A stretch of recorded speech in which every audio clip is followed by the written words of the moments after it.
Hello everyone and welcome back to UGC NET mentor. I hope you are doing well guys. आज की इस video में हम बात करेंगे how to prepare for commerce and management for UGC NET JRF. कुछ ऐसी tips and tricks बताऊंगा जो कि डेफिनेटली आपके एग्जाम में काम आएंगी, और अगर आप इन टिप्स एंड ट्रिक्स को फॉलो करते हो तो काफी हाई चांस हो जाएंगे कि जो आपका एग्जाम है वो आप क्रैक हो जाएगा। तो चलिए स्टार्ट करते हैं। इससे पहले हम आगे बढ़े, अभी तक चैनल को सब्सक्राइब नहीं किया है सो मेक श्योर आप इस चैनल को सब्सक्राइब कर ले, साथ ही बेल आइकन प्रेस कर ले ताकि आपको सभी तरह की वीडियोस के नोटिफिकेशन इस चैनल पर मिलते रहे। दिस इज अबाउट मी, जैसे कि आप सभी को पता है। गाइस, अभी तक टेलीग्राम ग्रुप ज्वाइन नहीं किया तो कर लेना। टेलीग्राम का लिंक आपको इसी वीडियो के डिस्क्रिप्शन बॉक्स में आपको अवेलेबल हो जाएगा। ओके सो गाइस, सबसे पहले हम बात करेंगे कुछ टिप्स की, उसके बाद हम बात करेंगे आगे कि किस तरीके से और आप पढ़ाई कर सकते हो। तो इसके बाद भी काफी कुछ टिप्स एंड ट्रिक्स बताने वाला हूं। पहले हम बात करेंगे कुछ इंपॉर्टेंट टिप्स एंड ट्रिक्स की। तो गाइस, सबसे पहली चीज है नो योर सिलेबस। अगर आप पहली बार यूजीसी नेट के एग्जाम में अपियर करने जा रहे हो तो ऑब्वियस ही बात है कि आपको सिलेबस के बारे में इतनी नॉलेज नहीं होगी। तो करना क्या है, आपको सिलेबस डाउनलोड करना है। अब आपको लग रहा होगा सर सिलेबस तो है हमारे पास, ये पॉइंट आपने यहाँ पे क्यों डाला। देखिए, सिलेबस आपके पास होना और सिलेबस के बारे में पता होना दो अलग अलग बातें हैं। सिलेबस होता है आपके मोबाइल में होगा, पीडीएफ पड़ी होगी कहीं कोने में, और आप उसको ओपन करके कभी नहीं देखते, या देख भी लेते हो तो काम चलाओ देख लिया, चलो ठीक है देख लिया कि हाँ 10 यूनिट से बस कवर करना है, काम खत्म। ऐसे नहीं करना है। ऐसे करोगे तो आपका सिलेबस कितना है, कहाँ से क्या पढ़ना है, कैसे करना है, आपको चीजें समझ में नहीं आएंगी। तो करना क्या है, कंप्लीट सिलेबस को गो थ्रू करना है, बहुत अच्छे से गो थ्रू करना है। इनफैक्ट अगर मेरी मानो तो आप प्रिंट आउट निकाल लो, ठीक है, 2 या 3 पेज का आपका होगा, आई थिंक 2 पेज ही है। तो अगर 2 पेज का प्रिंट आउट निकालोगे तो हार्डली 2-4 रुपए 10 रुपए लगेंगे। 2 पेज का प्रिंट आउट निकाल लो और उसको एज ए हार्ड कॉपी में अपने पास रखो, उसको गो थ्रू करो बार बार कि यूनिट 1 में क्या है, यूनिट 5 में क्या है, यूनिट 10 में क्या है। इन चीजों को जब बार बार गो थ्रू करोगे तो आपके दिमाग में चीजें बैठ जाएंगी कि हाँ इस यूनिट में इतना पढ़ना है, इस यूनिट में ये टॉपिक कवर करने हैं, इस यूनिट को कहाँ से कवर करना है। तो आपको इस तरीके से चीजें करनी है, समझ रहे हो। तो सिलेबस होना और उसको आपको जानना समझना दो अलग अलग बातें हैं। तो आपको समझना है, ना कि आपको आपके पास सिलेबस रखना है। तो प्रिंट आउट निकालो, उसको अच्छे से गो थ्रू करो बार बार कि भाई क्या और कितना पढ़ना है, कहां से पढ़ना है। नेक्स्ट स्टेप का प्रिपेयर नोट्स। अब गाइस देखिए, जो नोट्स प्रिपरेशन है ये 2 तरीके से की जा सकती है। पहला तो होता है कि आप एकदम कंप्लीट नोट्स बनाओ, फुल फ्लैश नोट्स बनाओ। इसमें क्या होता है कि बहुत ज्यादा टाइम लग जाता है कंप्लीट नोट्स बनाने में, बिकॉज 10 यूनिट्स होती हैं, और 10 यूनिट्स की बात करें तो सिलेबस बहुत लेंथी होता है। तो कंप्लीट नोट्स मैं प्रेफर नहीं करूंगा, और ना ही मैंने खुद ने कंप्लीट नोट्स बनाए थे, मैंने शॉर्ट नोट्स बनाए थे। अगर शॉर्ट नोट्स बनाओगे तो अच्छी बात है, इससे ये एडवांटेज रहता है कि आप एंड मोमेंट पर रिवीजन कर सकते हो। उसको बोलते हैं हम लोग क्विक रिवीजन। आप क्विक रिवीजन कर पाओगे बिकॉज आपके जो नोट्स हैं काफी शॉर्ट बनेंगे। अब शॉर्ट्स का मतलब ये हो गया कि छोटे छोटे नोट्स बनाओ और जो इंपॉर्टेंट चीजें उनको ही लिखो। जैसे एग्जांपल के लिए, फॉर एग्जांपल WTO है, वर्ल्ड ट्रेड ऑर्गेनाइजेशन है, तो ये कब स्टैब्लिश हुआ, इसका हेडक्वार्टर कहां पर है, अभी प्रेजेंट में इसके प्रेसिडेंट कौन है, और अगर कोई इससे रिलेटेड एग्जाम में क्वेश्चन बना है पिछले ईयर में कि भाई कितना फंड कहां पर रेज किया, कहां पे खर्च किया, अगर इससे रिलेटेड कोई पॉइंट है तो उसको लिख लो। बस इतनी चीजें लिखनी है। ये नहीं कि वर्ल्ड ट्रेड ऑर्गेनाइजेशन के ऑब्जेक्टिव्स लिख रहे हो सारे के सारे, फिर उसकी इंपॉर्टेंस लिख रहे हो सारे के सारे, फिर उसके बाद फीचर्स लिख रहे हो सारे के सारे, फिर उसके अंदर रूल्स एंड रेगुलेशन लिख रहे हो। तो ऐसे लिखोगे तो पूरी की पूरी बुक बन जाएगी। आपको बुक नहीं बनानी है, आपको टू द पॉइंट लिखना है, जो कि एग्जाम में पूछा जाता है। और एग्जाम ओरिएंटेड नोट्स बनाने, कहने का मतलब है शॉर्ट नोट्स बनाने। क्लियर हो गया नोट्स कैसे बनाने। नेक्स्ट आपका सॉल्व प्रीवियस ईयर पेपर्स। अब प्रीवियस ईयर पेपर जो होते हैं वो इसलिए जरूरी होते हैं, इससे आपको ट्रेंड पता चलता है कि भाई किस तरह के क्वेश्चन पिछले साल बने थे, उसके पिछले साल किस तरह के क्वेश्चन बने थे। तो अगर आपको ये पता चल जाएगा तो आपको अपकमिंग ईयर का भी पता चल जाएगा कि किस तरह के क्वेश्चन बनने वाले हैं। इसलिए प्रीवियस ईयर पेपर लगाने बहुत जरूरी होते हैं। अब गाइस यहाँ पर कितने साल के प्रीवियस ईयर पेपर लगाए, ये भी क्वेश्चन आता है। तो गाइस देखिए, प्रीवियस ईयर के जो पेपर्स हैं मिनिमम आप 3 साल के तो करने ही करने हैं। मिनिमम बता रहा हूं मैं, 3 साल तो करना ही करना है आपको, इससे कम तो कर मत लेना। 3 पेपर तो लगाने ही लगाने, मतलब लास्ट जो 3 साल के पेपर है वो लगाने ही लगाने। उसके बाद आपकी मर्जी है, आप 5 साल के लगा लो, आप 7 साल के लगा लो, आप 10 साल के लगा लो, ये आपकी चॉइस है, ठीक है, ये आपकी मर्जी है, ये मैंने आपके ऊपर छोड़ दिया। लेकिन दिस इज द मिनिमम, ये करना ही करना है। इसको नहीं किया तो समझ लेना कि आपका बेड़ा गर्क हो जाएगा। इसलिए 3 साल तो करना ही करना है, पिछले 3 साल के पेपर लगाने ही लगाने हैं। अब ये पेपर कब लगाने हैं, स्टार्टिंग में ही लगा लें या फिर सिलेबस खत्म करने के बाद लगाएं। तो मेरे अकॉर्डिंग आप एक पेपर उठाओ और उसको ऑब्जर्व कर लो बस स्टार्टिंग में, समझ रहे हो। मतलब टोटल 10 यूनिट्स जो आप पढ़ने वाले हो उनको पढ़ने से पहले एक पेपर उठाओ और ऑब्जर्व कर लो कि भाई पेपर किस तरह का बना है, किस टॉपिक से किस तरह के क्वेश्चन पूछे गए थे। एक पेपर ऑब्जर्व कर लो, उसके बाद फिर आप सिलेबस गो थ्रू करो, कंप्लीट सिलेबस खत्म करो 10 यूनिट्स का, उसके बाद फिर 3 साल के या 5 साल के पेपर लगा लेना, समझ रहे हो। तो कंप्लीट सिलेबस आपको खत्म करना है, उसके बाद प्रीवियस ईयर के पेपर्स की प्रैक्टिस करनी है।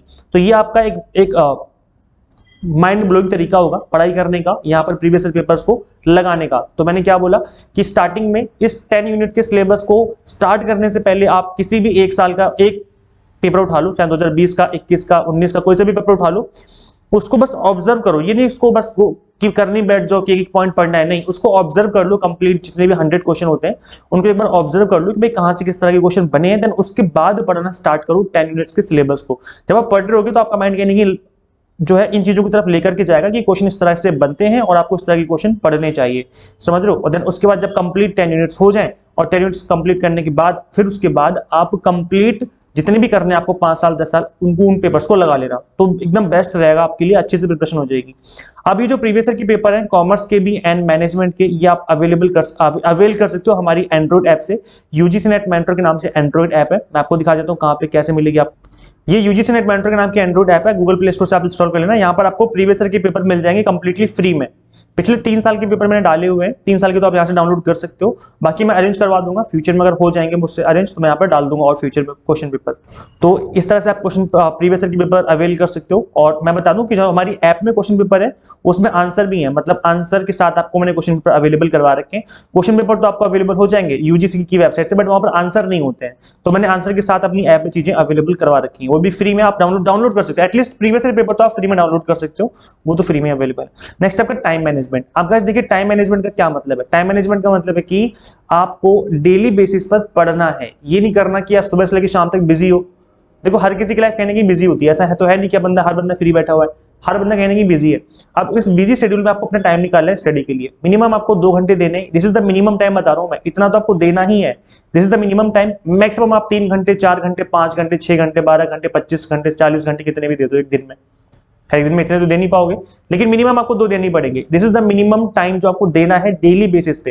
कंसिस्टेंसी रखनी है, ऐसा नहीं कि आप अचानक से उठोगे 1 महीने पहले और अचानक से आपको लगेगा कि चलो एग्जाम क्रैक कर लेते हैं इस बार, फिर पढ़ना स्टार्ट करोगे तो फिर नहीं होने वाला, नहीं होगा। लिख लो इस बात को, क्योंकि एंड टाइम पर 20 यूनिट्स का सिलेबस कवर करना पेपर 1 का पेपर 2 का बहुत ही बड़ी बात है, और वो एंड मोमेंट पर नहीं हो पाता।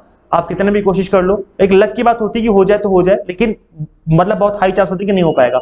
इसलिए टाइम मैनेजमेंट करके चलो, अभी से पढ़ो, डेली 2 घंटे पढ़ो, भले डेली 1 घंटा 2 घंटा लगाओ, लेकिन 2 डेली बेसिस पे पढ़ो, सुबह शाम जब भी आपको टाइम मिले, और टाइम को मैनेज करके चलो। अब मतलब कहने का कि अगर 2 घंटे पढ़ रहे हो तो 2 घंटे इफेक्टिव तरीके से पढ़ो, ये नहीं कि इधर तो पढ़ाई चल रही है और बगल में मोबाइल रखा हुआ है, मोबाइल भी चला रहे हो, लैपटॉप भी के वीडियोस भी देख रहे हो, किसी का कॉल आ गया तो कॉल पे बात करो, आधे घंटे लगे पड़े हो, ऐसे काम नहीं करने। अगर 2 घंटे पढ़ रहे हो तो इफेक्टिव तरीके से पढ़ो। 2 घंटे का मतलब पढ़ना है तो पढ़ना है, उसके बाद चाहे फिर भूकंप आए, अर्थक्वेक आए, बाढ़ आ जाए, सुनामी लहर आ जाए, फिर घर के बाहर उठना नहीं है, पढ़ना है 2 घंटे, उसके बाद ही उठना है। तो इस तरीके से आपको पढ़ना है, तब जाकर के बात बनेगी और फिर आपका एग्जाम क्रैक हो जाएगा। नेक्स्ट है प्रिपेयर ऑन टाइम। इसका क्या मतलब है, इसका मतलब यही हुआ कि गाइस अगर एग्जाम आपका जून में होने वाला है, जो कि मोस्ट प्रोबेबली चांस है कि जून में ही होगा, तो इससे पहले आपको सिलेबस खत्म करके रिवीजन भी कर लेनी है। क्या बोला मैंने, सिलेबस तो खत्म करना है प्लस रिवीजन भी करनी है। ये नहीं करना कि चलो ठीक है जून तक सिलेबस खत्म हो जाएगा, ये काम नहीं करना है आपको। सिलेबस खत्म के साथ साथ आपको रिवीजन भी करनी है, और जब रिवीजन करोगे प्रॉपर तरीके से, मिनिमम 2 बार रिवीजन करनी है एग्जाम से पहले, तब जाके मानना कि आपका जो जेआरएफ है वो हो जाएगा। तो जेआरएफ उन्हीं स्टूडेंट्स का होता है जिनकी कुछ परसेंटेज ज्यादा आते हैं। नेट में सपोज करो, नेट में अगर आई 60% के आसपास कट ऑफ, तो जेआरएफ की कितनी आती है, 64 65 68 के आसपास, है ना। कुछ 4-5% 7% का अंतर रहता है, इससे ज्यादा अंतर नहीं रहता। तो ये अंदर इसी वजह से आता है कि आपने सिलेबस खत्म किया, बस नेट क्वालिफाई कर लिया, लेकिन जिसका जेआरएफ होता है उसने सिलेबस खत्म किया प्लस 2 बार रिवीजन कर ली, ये काम कर लिया, तो उसका जेआरएफ हो जाता है। क्यों, क्योंकि उसके माइंड में हर चीज अच्छे से क्लियर हो जाती है कि भाई हमने कहाँ पे क्या पढ़ा था और कहाँ से किस तरह के क्वेश्चन बन रहे होते हैं। इसलिए गाइज आप हमेशा टाइम से स्टार्ट करो। मैं ये नहीं कहूंगा कि आप बिल्कुल भी टाइम गैप दो, अब गैप आपको देने की जरूरत नहीं, बिकॉज ऑलरेडी दिसंबर आ चुका है। आप अभी से पढ़ना स्टार्ट करोगे तब पेपर 1 और पेपर 2 दोनों को मिलाकर के आपको मिनिमम 4 महीने तो लग ही जाएंगे अच्छे से प्रिपेयर करने में, और उसके बाद रिवीजन करोगे, रिवीजन करते आपका एग्जाम आ जाएगा 6 महीने बाद। तो गाइज रिवीजन करने का टाइम आपको तभी मिलेगा जब आप टाइम से चीजें करोगे। अगर आप टाइम से चीजें नहीं करोगे तो आप रिवीजन नहीं कर पाओगे, फिर आप जेआरएफ भूल जाना कि जेआरएफ भी होने वाला है। तो इसलिए टाइम से कंप्लीट कर लो सिलेबस, और जब टाइम से सिलेबस कंप्लीट कर लोगे तो रिवीजन करने का टाइम मिल जाएगा, प्रीवियस ईयर लगाने का टाइम मिल जाएगा, उसके बाद आपका एग्जाम जो क्रैक हो जाएगा। तो ये कुछ पॉइंट्स हैं जो कि आपको याद रखने हैं, डेफिनेटली इससे काफी आपकी हेल्प हो जाएगी। और गाइज हम आपको अपने प्लेटफॉर्म पर कॉमर्स एंड मैनेजमेंट की तैयारी करवा रहे हैं, और यहाँ पे मैं आपको बता दूंगा इसकी जो कॉमर्स का पेपर है उसके हमने यूनिट 1 2 3 4 5 6 7 8 9 10 इस तरीके से एक एक यूनिट को हमने बहुत अच्छे से कवर किया हुआ है। कंप्लीट थ्योरी लेक्चर्स होंगे इसके अंदर, एमसीक्यूज प्रैक्टिस सेशन होंगे इसके अंदर, इसके अलावा मॉक टेस्ट होंगे जिसके थ्रू आप प्रैक्टिस कर सकते हो, बार बार मल्टीपल टाइम प्रैक्टिस कर सकते हो। जो मॉक टेस्ट होंगे सेम वैसे होते हैं जैसे एग्जाम में आपका एग्जाम आता है ना, टाइमर चलता है ऊपर, यहाँ पर टाइमर चल रहा होता है, आपको क्वेश्चन सबमिट करने होते हैं और सबमिट करते ही आपका रिजल्ट आ जाएगा। इस तरीके से हमने मॉक टेस्ट को यहाँ पे डिजाइन किया हुआ है। तो कंप्लीटली एग्जाम टारगेटेड बेस्ड चीजें रहने वाली हैं, यूनिट वाइज लेक्चर्स हैं, यूनिट वाइज नोट्स हैं, यूनिट वाइज मॉक टेस्ट। आप देखेंगे तीनों चीजें यहाँ पर एक एक फोल्डर में हमने डाली हुई हैं। तो कंप्लीट कंटेंट है जो कि मैनेजमेंट एंड कॉमर्स दोनों के लिए बहुत ही ज्यादा बेनिफिशियल रहने वाला है। और जो पहला फोल्डर है यूनिट 1 से पहले वाला जो फोल्डर है, इसमें प्रीवियस ईयर की क्वेश्चन पेपर पढ़े हैं, तो इसको तो डाउनलोड कर सकते हो। This is the free content, जो आपका प्रीवियस ईयर का पेपर है, this is the free content, ये फ्री में अवेलेबल है, इसको तो कोई भी डाउनलोड कर सकता है। बाकी जो चीजें ये आप अगर फी पे करोगे तो ही आप इनको अवेल कर पाओगे, कंप्लीट कंटेंट आपके लिए अनलॉक हो जाएगा।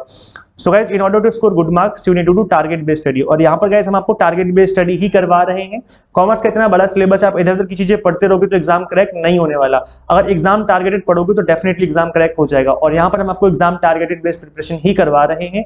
यूजीसी नेट पेपर 1 अवेलेबल है, commerce management and pol science भी हमने अवेलेबल करवा दिया है। तो अभी आप कॉमर्स मैनेजमेंट या फिर कॉम्बो कोर्स ले सकते हो पेपर 1 के साथ, जिसमें आपकी फीस भी कम हो जाती है। तो आई मीन अगर आप कॉम्बो कोर्स लोगे तो ज्यादा सही रहेगा, इकोनॉमी पड़ जाती है उसमें। तो गाइस कंप्लीट कंटेंट जो है वो कंप्लीट कंटेंट बाइलिंगुअल में रखा हुआ है, इंग्लिश मीडियम हिंदी मीडियम दोनों में कवर किया हुआ है। एनटीए क्वेश्चन आंसरिंग पैटर्न चीजों को कवर किया हुआ है, मॉक टेस्ट में प्रैक्टिस करने के लिए पीडीएफ फॉर्मेट में नोट्स है, जिनको डाउनलोड करके आप मल्टीपल टाइम रिवीजन कर सकते हो। इस क्रैश कोर्स को ज्वाइन करने के लिए आप सिंपली गूगल प्ले स्टोर से UGC NET mentor Android app install कर लीजिए। अगर आप iOS यूजर हो तो उसका लिंक भी आपको इसी वीडियो के description box and comment box में अवेलेबल मैं करवा दूंगा, यहीं पे आपको अवेलेबल हो जाएंगी चीजें। मैं आपको एक यूनिट दिखा देता हूं, जैसे अकाउंटिंग की वाली यूनिट है, तो आप देखेंगे यहाँ पर मॉक टेस्ट है, अकाउंटिंग के मॉक टेस्ट, ताकि आप प्रैक्टिस कर सको, नोट्स हैं अलग से। और प्लस देखेंगे आप क्लास 1 में basic accounting principles, partnership accounts, है ना। देखिए पार्टनरशिप अकाउंट के पार्ट 4 5 6 इस तरीके से गिवन है, अलग अलग पार्ट्स मैंने बनाकर चीजों को कवर किया हुआ है। फिर उसके बाद कॉर्पोरेट अकाउंटिंग स्टार्ट कर दी हमने यहाँ पर। कॉर्पोरेट अकाउंटिंग के बाद आप देखेंगे यहाँ पर फिर मार्जिनल कॉस्टिंग है, स्टैंडर्ड कॉस्टिंग है, then budgetary control, process costing, ABC costing, life costing, ratio analysis में पार्ट 1 पार्ट 2 करके कवर किया हुआ है। तो कहने का मतलब है कि टॉपिक को कवर किया हुआ जो भी आपके सिलेबस में गिवन है। Cash flow analysis, human resource, auditing, MCQs देखेंगे आप प्रैक्टिस करने के लिए हमने एमसीक्यूज की क्लासेस भी ले रखी हैं। यहाँ पर आप देखेंगे मॉक टेस्ट 1 2 3 4 5 6 7 8 9 10 इस तरीके से मॉक टेस्ट है। तो ये क्या है गाइस कि आप यहाँ पर थ्योरी के साथ साथ आप मॉक टेस्ट के थ्रू प्रैक्टिस भी कर सकते हो, and practice makes a man perfect. इसीलिए जो हमारा विनर बैच है ये गेम चेंजर साबित होने वाला है इस बार, बिकॉज हमने कंप्लीट कंटेंट दिया है, थ्योरी के साथ साथ हमने आपको प्रैक्टिस भी करवाई है। और प्रैक्टिस करोगे तो डेफिनेटली आपका जो एग्जाम है वो क्रैक हो जाएगा। तो इसलिए गाइस फटाफट से क्रैश कोर्स को ज्वाइन कर लीजिए। और इस क्रैश कोर्स के लिए आपको सिंपली हमारी UGC NET mentor Android app install करनी है, वहीं पर सारी चीजें आपको अवेलेबल हो जाएंगी। Thank you so much for watching this video. Share this video with all UGC net aspirants and subscribe for UGC update and assistant professor job updates. इस वीडियो में इतना है गाइस। अभी तक आपने मेरे इंस्टाग्राम पे फॉलो नहीं किया तो आप यूजीसी नेट मेंटर के नाम से आप हमें इंस्टाग्राम पे फॉलो कर सकते हो, साथ ही टेलीग्राम ग्रुप ज्वाइन कर सकते हो। मिलते हैं गाइस फिर नेक्स्ट वीडियो में। Till then keep watching UGC NET mentor. Thank you so much.